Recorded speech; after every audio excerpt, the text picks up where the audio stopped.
दिल्ली में सरकार बनाने के लिए बीजेपी की तरफ इशारा किया। कोर्ट ने कहा कि दिल्ली में अल्पमत की सरकार बन सकती है।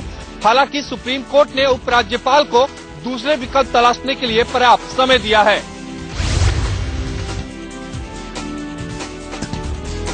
दिल्ली में नई सरकार बनेगी या चुनाव होंगे, इसका फैसला 11 नवंबर तक के लिए टल गया है।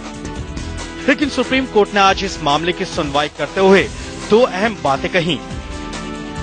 पहली बड़ी बात यह है कि कोर्ट ने साफ इशारा किया कि दिल्ली में अल्पमत की सरकार बनाई जा सकती है। देश में पहले भी अल्पमत की सरकार बनी है। और दूसरी अहम बात ये कि कोर्ट ने उपराज्यपाल की पहल की तारीफ की है। सुप्रीम कोर्ट ने कहा, हमने अखबारों में पढ़ा है कि उपराज्यपाल दिल्ली में सरकार बनाने की कोशिशें कर रहे हैं। उनके ये प्रयास एक सकारात्मक कदम है। कोर्ट ने इस बात का संज्ञान लिया कि माननीय उपराज्यपाल महोदय ने बात कही है कि वो तलाशेंगे पॉसिबिलिटीज गवर्नमेंट फॉर्मेशन की और बाकी पार्टियों को बुलाएंगे चर्चा के लिए। तो इसको एक पॉजिटिव स्टेप टर्म किया सुप्रीम कोर्ट ने। उपराज्यपाल नजीब जंग पहले ही कह चुके हैं कि वो सरकार बनाने की संभावना तलाश रहे हैं और इस मुद्दे पर जल्द ही सभी राजनीतिक दलों से बात की जाएगी। इस मामले में आम आदमी पार्टी के वकील प्रशांत भूषण ने भी कोर्ट में कहा कि अगर उपराज्यपाल आखिरी कोशिश कर रहे हैं तो उन्हें इससे कोई एतराज नहीं है। मुझे इससे कोई आपत्ति नहीं है कि एक और कोशिश, आखिरी कोशिश कर लें, लेकिन ये कोशिश 4 दिन के अंदर हो जानी चाहिए और अगले हफ्ते तक इसका फैसला कोर्ट के सामने हो जाना चाहिए। सुप्रीम कोर्ट की सुनवाई के बाद सवाल यह है कि क्या दिल्ली में बीजेपी की अल्पमत की सरकार बनेगी? बीजेपी भी इस पर खामोश है, जबकि कांग्रेस और आम आदमी पार्टी चुनाव की बात खुलकर कह रही है।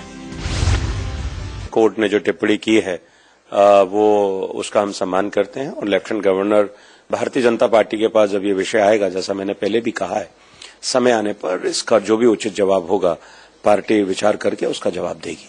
1 साल हो गया दिल्ली में सरकार नहीं है और कायदा तो यही कहता है जो विधानसभा है उसको बर्खास्त कर नए चुनाव करवाने चाहिए। फिर आप एक चांस लेने की बात है तो ले सकते हैं, लेकिन वो चांस भी आपको तब लेना चाहिए जब आप इस बात को स्वीकार करें कि हाँ, अब हम अनैतिक तरीके से जोड़ तोड़ करके सरकार बनाने को तैयार हैं।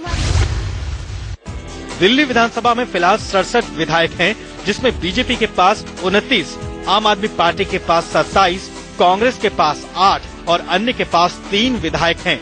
इस लिहाज से बीजेपी के पास बहुमत के 34 आंकड़े तक पहुंचने के लिए विधायक कम पड़ते हैं।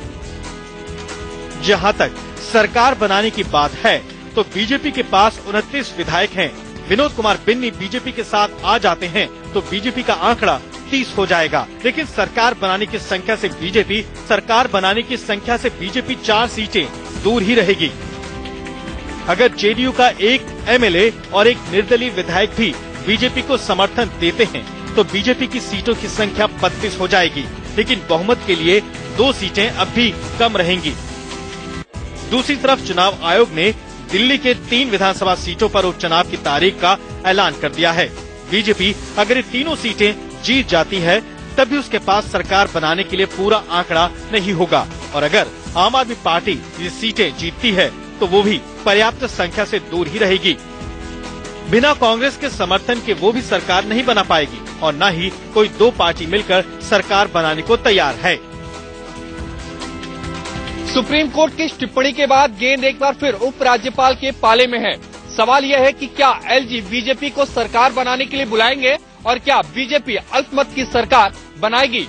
कैमरामैन शिवाली के साथ आशीष सिन्हा, इंडिया न्यूज दिल्ली।